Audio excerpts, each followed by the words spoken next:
بسم اللہ الرحمن الرحیم۔ السلام علیکم ورحمۃ اللہ وبرکاتہ۔ میں محمد رضا نقشبندی، آپ سن رہے ہیں داستان نگر۔ داستان نگر میں عظیم کمسن مسلمان سپہ سالار محمد بن قاسم کی ولولہ انگیز داستان۔ اس سے پہلے آپ اس کی 18 قسطیں سماعت فرما چکے ہیں۔ آئیے قسط نمبر 19 کی طرف بڑھتے ہیں۔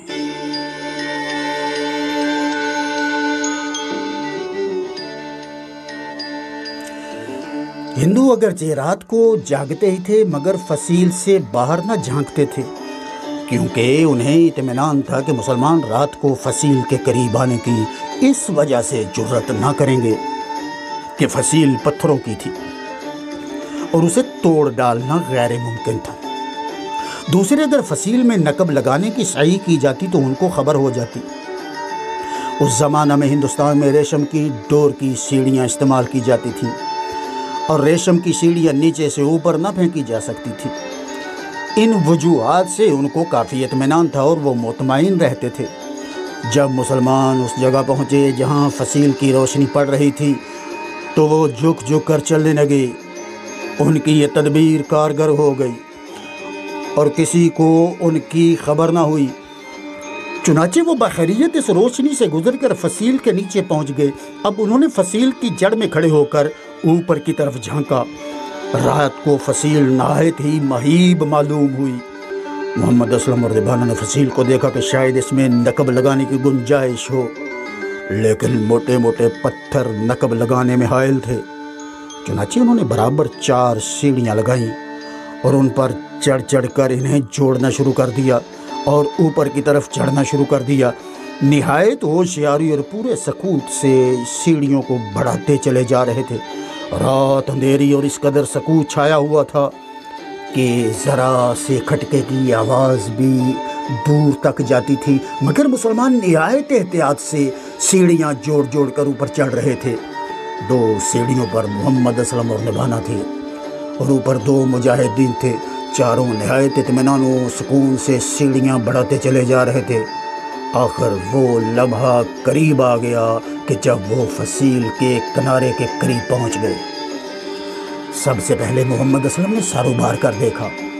اسے سینکڑوں ہندو آگ کے سامنے بیٹھے نظر آئے اور ہزاروں ان کے پاس پڑے ہوئے سو رہے تھے۔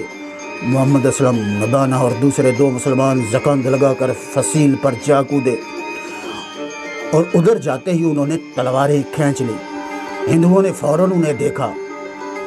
وہ مسلمانوں کو فصیل پر دیکھ کر سخت حیران ہوئے۔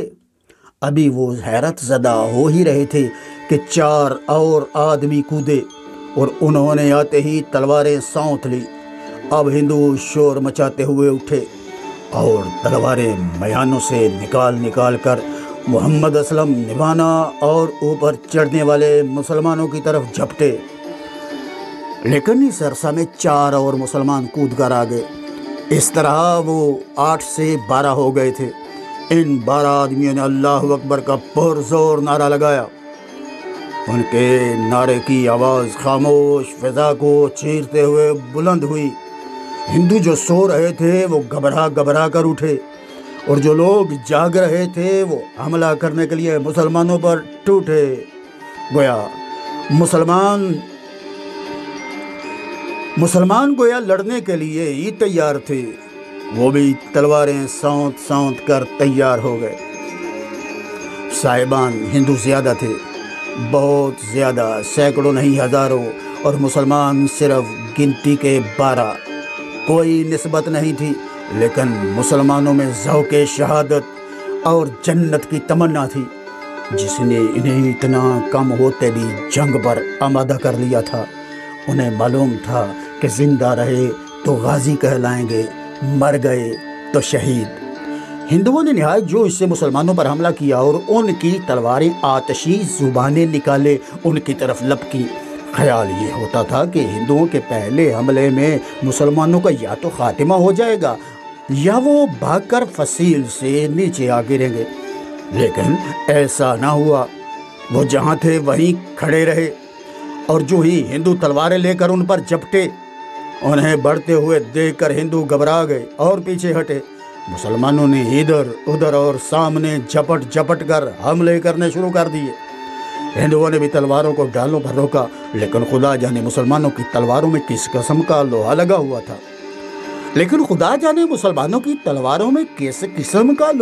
تھا کہ ڈالوں کو پھاڑتے ہوئے ان کے سروں پر پہنچنے لگی اور سروں کو چیر کر حلق تک اتر گئیں۔ کئی ہندو خوفناک چیخیں مار مار کر گرے اور گرتے ہی ماہیے بے آب کی طرح تڑپنے لگے۔ ہندوؤں کو یہ دیکھ کر جوش آ گیا۔ وہ اپنی قوم کے مجروحین کو روندتے مسلتے اور پامال کرتے ہوئے آگے بڑھے۔ پھر سے نئے انداز سے، نئے ولولے سے مسلمانوں پر حملہ آور ہو گئے۔ مسلمانوں نے پھر ڈالوں پر ان کے 4-5 سورماؤں کو مار گرایا۔ اب ہندوؤں کا پیمانہ صبر لبریز ہو گیا اور انہوں نے جوش اور غصہ میں آ کر نہایت شدت سے حملہ کیا۔ مسلمان اس حملے کی تاب نہ لا سکے۔ وہ پیچھے ہٹ کر فصیل کی باہر والی دیوار سے جا لگے، اور ان کے وہاں پہنچتے ہی مسلمان اس حملے کی تاب نہ لا سکے۔ وہ پیچھے ہٹ کر فصیل کی باہر والی دیوار سے جا لگے۔ ان کے وہاں پہنچتے ہی مسلمانوں کی آمد رک گئی، ان مسلمانوں کی جو سیڑھی کے ذریعے سے کود کود کر فصیل پر آ رہے تھے۔ جب مسلمان فصیل پر پہنچ گئے اور مصروف جنگ ہو گئے تو مسلمانوں کے آنے اور فصیل پر کودنے کا سلسلہ دوبارہ سے شروع ہو گیا۔ اس طرح سے اب تک تقریباً 20 مسلمان ان سے لڑ رہے تھے۔ انہوں نے ان پر ہر طرف سے جلغار کر کے انہیں دیوار کے پاس اس لیے پہنچا دیا تھا کہ نئے مسلمانوں کی آمد بند ہو جائے۔ چنانچہ مسلمان سیڑھی پر کھڑے اس بات کا انتظار کر رہے تھے کہ پہلے والے مسلمان آگے بڑھیں، پھر وہ فصیل پر پہنچیں۔ محمد صلی اللہ علیہ وسلم نے جوش میں آ کر حملہ کیا اور 2-3 ہندوؤں کو قتل کر کے آگے بڑھ گیا۔ اس کے بڑھتے ہی تمام مسلمانوں نے جھپٹ جھپٹ کر اور تیزی سے حملے کرنے شروع کر دیے۔ ان کی تلواروں نے بہت سے ہندوؤں کو مار ڈالا، لیکن اس پر بھی ہندو پیچھے نہ ہٹے، بلکہ جس جگہ کھڑے تھے وہاں کھڑے رہے۔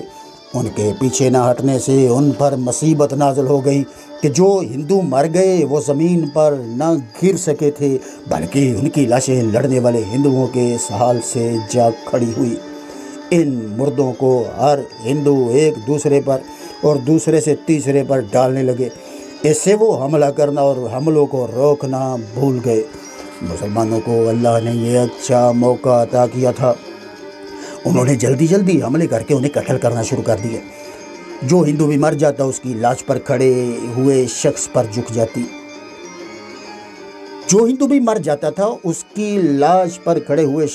جاتی تھی اور وہ اسے ہٹانے کی فکر میں لگ جاتا تھا کہ کسی مسلمان کی تلوار خود اس کا فیصلہ کر دیتی تھی۔ وہ اپنے پاس کھڑے ہوئے آدمی پر گر جاتا۔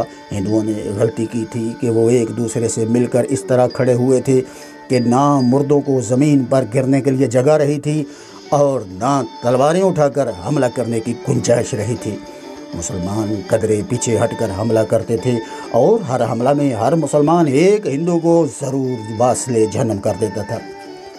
ہندوؤں کی اگلی مردوں کو سنبھالنے میں مصروف ہو گئی اور اس لیے مسلمانوں نے جلد جلد حملے کر کے قریب اس تمام صف کا صفایا کر دیا۔ اب تو ہندوؤں کی آنکھیں کھلی اور وہ جان بچانے کے لیے اندھا دھند تلوار چلانے لگے اور جھپٹ جھپٹ کر حملہ کرنے کے لیے پیچھے ہٹے۔ ان کے پیچھے ہٹتے ہی مردے لمبے لیٹ گئے اور مسلمانوں نے بڑھ کر ان پر حملہ کر دیا۔ مسلمانوں کے بڑھتے ہی وہ لوگ جو سیڑھیوں پر کھڑے تھے، جگہ خالی ہونے کا انتظار کر رہے تھے، جلدی سے فصیل پر جا کودے اور اب ان کی آمد کا سلسلہ شروع ہو گیا۔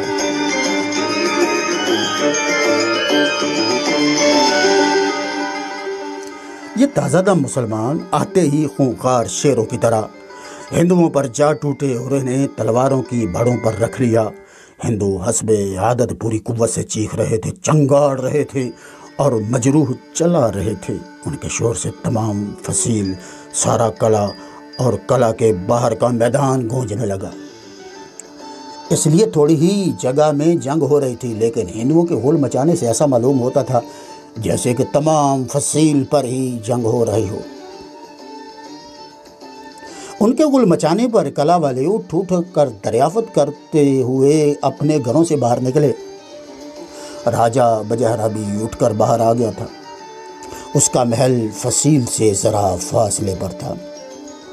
وہ جلدی سے دوڑ کر فصیل پر پہنچا اور اس نے تلوار کی چمک دیکھی کہ کوئی تلوار ادھر سے چمک رہی ہے، کوئی تلوار ادھر سے بجلی کی طرح چمک رہی ہے۔ ابھی رات باقی تھی اور اندھیرا پھیلا ہوا تھا۔ اسے یہ معلوم نہ ہو سکا کہ کس قدر مسلمان آ گئے ہیں اور کہاں کہاں تک جنگ ہو رہی ہے۔ حالانکہ بیچارے ہندو صرف تلواریں لیے کھڑے تھے۔ اسے آگے بڑھنے کی جرت نہ ہوئی۔ وہ زینہ کے دروازے سے لگ کر کھڑا ہو گیا۔ مسلمانوں کی آمد کا سلسلہ جاری تھا۔ وہ کود کود کر آ رہے تھے اور آتے ہی لڑنے لگ جاتے تھے۔ چونکہ اب تقریباً 50 مسلمان پہنچ گئے تھے، اس لیے اچھی خاصی جنگ ہونے لگی تھی اور جنگ کا دائرہ کار بڑھ گیا تھا۔ اس وقت مسلمانوں نے اللہ اکبر کا پرزور نعرہ لگایا۔ یہ آواز فصیل سے باہر آئی تھی۔ محمد اسلم کا دستہ فصیل کے نیچے آ گیا۔ جو فصیل پر مسلمان تھے ان کے چہرے پہ ایک رونق آ گئی۔ انہیں بڑی مسرت ہوئی اور انہوں نے اس خیال سے کہ دستہ کے آنے سے پہلے ہی ہندوؤں کو ہم مار کر میدان صاف کر دیں، نہایت پھرتی سے حملے کرنے شروع کر دیے۔ ہر مجاہد تلوار لے کر ہندوؤں کی صفوں میں گھس گیا اور پوری قوت اور کافی جوش و خروش سے لڑنے لگا۔ ہر شخص کا یہی خیال تھا کہ تازہ دم آنے والے مسلمانوں کے آنے سے پہلے یا تو ہندوؤں کا صفایا کر دیا جائے یا کم از کم اس قدر ان کی لاشیں بچھا دیں جس سے تمام فصیل اٹ جائے اور وہ آ کر اتنے ہندوؤں کی لاشیں دے کر ان کی دلیری کی تعریف کریں۔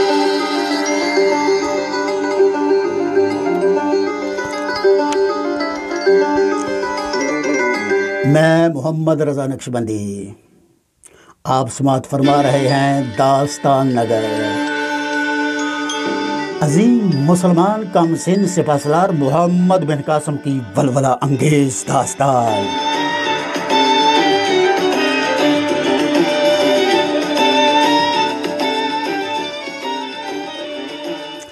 اس خیال نے ہر مجاہد کے دل میں ایک عجیب کیفیت پیدا کر دی تھی اور ہر غازی بڑے جوش سے جپٹ کر حملہ کر کے ہندوؤں کو واصل جہنم کر رہا تھا۔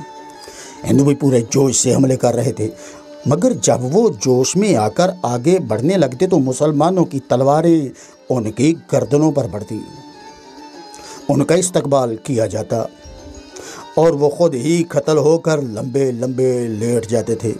انہیں بڑا غصہ آ رہا تھا کہ وہ مر رہے تھے اور مسلمان گویا لوہے کے بن گئے تھے۔ ان میں سے اس وقت تک ایک بھی نہ مرا تھا۔ وہ جوش و غضب سے بل کھا کر بڑھتے، تابڑتوڑ حملے کرتے، مگر مسلمانوں کی تلواریں انہیں کاٹ کے رکھ دیتی۔ اس عرصے میں مسلمانوں کی آمد کا سلسلہ پھر شروع ہو گیا۔ اب مجاہدین اسلام دانتوں میں تلواریں دبا دبا کر بڑی تیزی سے اوپر چل رہے تھے اور فصیل پر کودتے ہی تلواریں ہاتھوں میں لے کر ہندوؤں پر جا ٹوٹتے۔ ان تازہ دم مسلمانوں نے پھیل پھیل کر اور ہندوؤں کی صفوں میں گھس کر ان کا قتل عام شروع کر دیا۔ اگرچہ ہندو قتل ہو رہے تھے مگر ابھی تک کھڑے لڑ رہے تھے۔ شاید انہیں یہ امید تھی کہ وہ ان تھوڑے سے مسلمانوں کو قتل کر کے فصیل ان سے خالی کرا لیں گے۔ اس وقت ہندوؤں کا سپہ سالار بھی آ گیا۔ اس نے آتے ہی للکار کر انہیں حملہ کرنے کی ترغیب دی۔ انہوں نے جوش میں آ کر حملہ کیا۔ یہ حملہ نہایت سخت تھا۔ مسلمانوں نے نہایت ثابت قدمی سے اس حملے کو روکا۔ اگرچہ ایک قدم بھی وہ پیچھے نہ ہٹے مگر کئی مسلمان شہید ہو کر گرے۔ مسلمانوں کی شہادت نے لڑنے والے مسلمانوں کی رگوں میں جوش و غضب کی بجلی سی دوڑا دی۔ انہوں نے سنبھل کر حملہ کیا اور ایسا پرجوش حملہ کیا کہ ہندو اپنی تمام طاقت صرف کرنے پر بھی ان کی اس یورش کو نہ روک سکے اور ان کی دوسری صف کا بھی خاتمہ ہو گیا۔ اب مسلمانوں کی تعداد بھی بڑھ کر 300 کے قریب ہو گئی تھی اور ابھی تک ان کی آمد کا سلسلہ رکا نہیں تھا۔ ہندو دیکھ چکے تھے کہ وہ چند مسلمانوں کا ہی کچھ نہیں بگاڑ سکے اور اب تو ان کی تعداد بڑھتی چلی جا رہی ہے۔ اس سے ان کی ہمتیں ٹوٹ گئیں اور وہ بغلیں جھانکنے لگے اور ادھر ادھر بھاگنے لگے۔ مسلمان جو کہ آزمودہ کار تھے وہ سمجھ گئے اور انہوں نے اللہ اکبر کا نعرہ لگا کر حملہ کیا۔ ان کی تلواریں خون برساتی بلند ہوئیں اور دشمنوں کے سر تن کے فیصلے کرنے لگیں۔ انہوں نے سینکڑوں ہندوؤں کو مار ڈالا، اکثر کی صفوں کو الٹ دیا، بڑے بڑے گرانڈیل لوگوں کو موت کی گود میں پہنچا دیا۔ ہندوؤں کی ہمتیں پہلے سے بھی پست ہو رہی تھیں اور اس حملہ سے وہ اور بدحواس ہو گئے تھے اور ادھر ادھر بھاگے۔ ان کے بھاگتے ہی مسلمانوں نے جھپٹ جھپٹ کر دوڑ کر ان کے سروں پر تلواریں مارنا شروع کر دی اور گاجر مولی کی طرح کاٹنا شروع کر دیا۔ ہر مسلمان ہر حملہ میں کم از کم ایک ہندو کو ضرور واصل جہنم کرتا۔ اس طرح چشمے زدن میں سینکڑوں ہندو مارے گئے اور ان کے بھاگتے ہی تمام فصیل پر بھگدڑ مچ گئی۔ جو ہندو جہاں تھا سر پر پاؤں رکھ کر بھاگنے لگا۔ مسلمان انہیں ڈھونڈ کر قتل کر رہے تھے۔ جو مسلمان ابھی تک سیڑھی پر سے کود کر آ رہے تھے انہیں بڑا افسوس ہو رہا تھا کہ وہ اس وقت آئے جب ہندو بھاگ رہے ہیں، مگر وہ بھی آتے ہی تلواریں سونت کر ہندوؤں کے پیچھے دوڑ پڑتے تھے اور انہیں قتل کر کے ان کی لاشوں پر لاشیں گراتے اور ان کے پیچھے لگے چلے جا رہے تھے۔ ہندو ایسے خوفزدہ ہو رہے تھے کہ انہیں ہر طرف سے مسلمان سپاہی نکلتے دکھائی دے رہے تھے۔ وہ بڑی سراسیمگی سے زینوں کی سیڑھیوں کو پلانگتے، ایک کے اوپر دو اور دو کے اوپر 10 گرتے کودتے پھاندتے بھاگتے چلے جا رہے تھے۔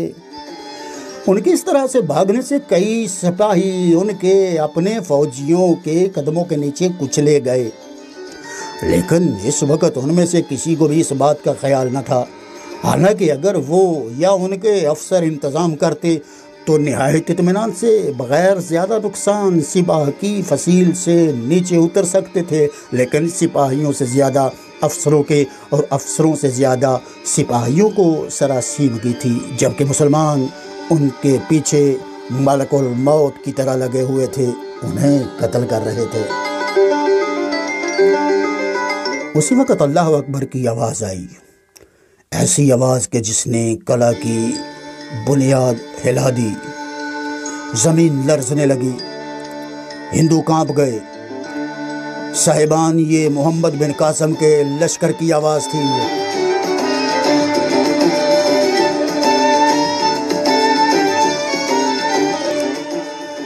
یہ عظیم اسلامی کمسن سپہ سالار کے لشکر کی آواز تھی۔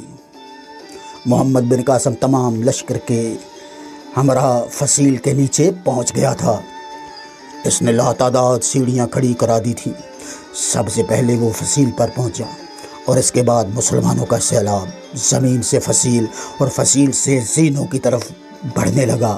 محمد بن قاسم جھپٹ کر محمد اسلم اور نبانہ سے جا ملا اور اس کے ساتھ ہی زینوں سے نیچے اترنے لگا۔ ہندوؤں نے جہاں اور غلطیاں کی وہاں یہ بھی ایک غلطی کی کہ زینوں کو بھاگتے ہوئے کھلا چھوڑ دیا۔ اگر وہ ہر زینے کے دروازے پر کچھ آدمیوں کو کھڑا کر دے اور تلواریں دے کر مسلمانوں کا راستہ روک دیتے تو اتنی آسانی سے مسلمان قلعہ کے اندر نہیں پہنچ سکتے تھے، مگر ان پر مسلمانوں کی کچھ ایسی ہیبت و دہشت طاری ہو گئی تھی کہ ان کے قدم کہیں بھی نہ رکے۔ وہ بھاگ کر قلعہ میں گھس گئے اور بدحواسی سے ادھر ادھر بھاگنے لگے۔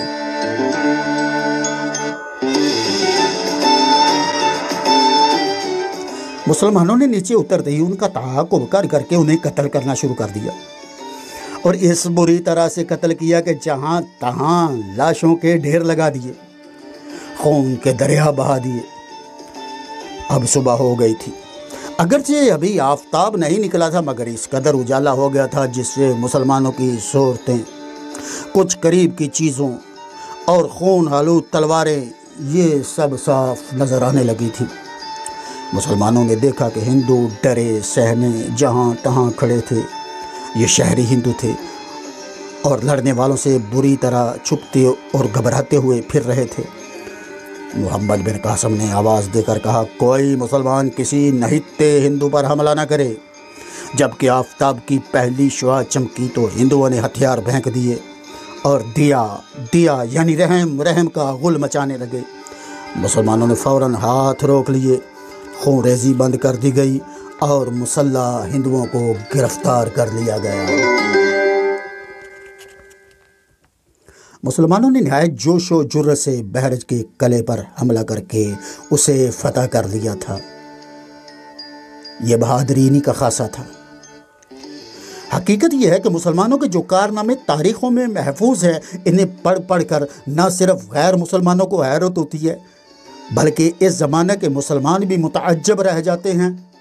ہم مسلمان آرام طلب ہو گئے ہیں، مذہب کو چھوڑ چکے ہیں، نہ نماز پڑھتے ہیں، نہ روزہ رکھتے ہیں، نہ حج کرتے ہیں، نہ زکوٰۃ دیتے ہیں۔ غرض کے شاعر اسلام کے ہم پابند نہیں رہے، ہم خدا کو یاد نہیں کرتے، ہم اپنے رب سے نہیں ڈرتے، کیونکہ ہم نام نہاد آزاد ہیں۔ آزاد خدا ہمیں یاد نہیں رکھتا اور پھر ہم دنیا بھر سے ڈرنے لگے ہیں۔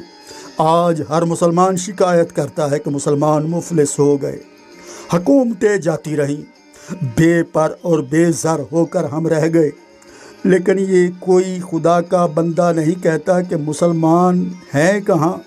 کیا گوشت کھانے اور مسلمانوں کے گھر پیدا ہونے سے ہی مسلمان ہو جاتا ہے؟ نہیں، بلکہ مسلمان وہ ہے جو ہمہ وقت خدا کی یاد میں رہتا ہے، اس سے ڈرتا ہے اور اس کے پیارے حبیب جناب محمد مصطفیٰ صلی اللہ علیہ وآلہ وسلم کے احکامات کی تعمیل کرتا ہے۔ مسلمانوں میں یہ مرض بھی عام ہو گیا ہے کہ ہر شخص خود ملا بن کر دوسرے کو نصیحت کرنے پہ لگا ہوا ہے۔ نصیحت کرنے کی ضرورت نہیں، بلکہ پہلے ہر شخص کو خود سچا پکا مسلمان بننے کی ضرورت ہے۔ ہمیں چاہیے کہ ہم دوسروں کے لیے نمونہ بن جائیں، دوسرے خود ہی اس کی تقلید کر کے ہمارے پیچھے چلیں گے۔ اگر ایسے ہی رفتہ رفتہ ہر شخص حقیقت میں مسلمان بن جائے، اطیع اللہ اور اطیع رسول کے سائے میں آ جائے، اور پھر اللہ تعالیٰ ان سے راضی ہو کر کیسے ان پر لطف و کرم کی بارش نہ کرے، اور پھر کیسے ممکن ہے کہ دنیا بھر میں ان کی دھاک نہ بندھ جائے، دولت ان کے قدموں پر آ پڑے، عزت میں 4 چاند لگ جائیں، دنیا پر حکمرانی کرنے لگیں۔ غرض کہ یہ بات مسلمانوں کے اپنے ہاتھ میں ہے کہ وہ اسلام سے روگرداں ہو کر ذلیل و خوار ہوتے رہے یا اسلام کا دامن پکڑ کر عزت و وقار حاصل کر لیں۔ ظاہر ہے کہ ایسی حالت میں ہم اگر کچے مسلمان شکوہ کریں تو بے محل ہوگا۔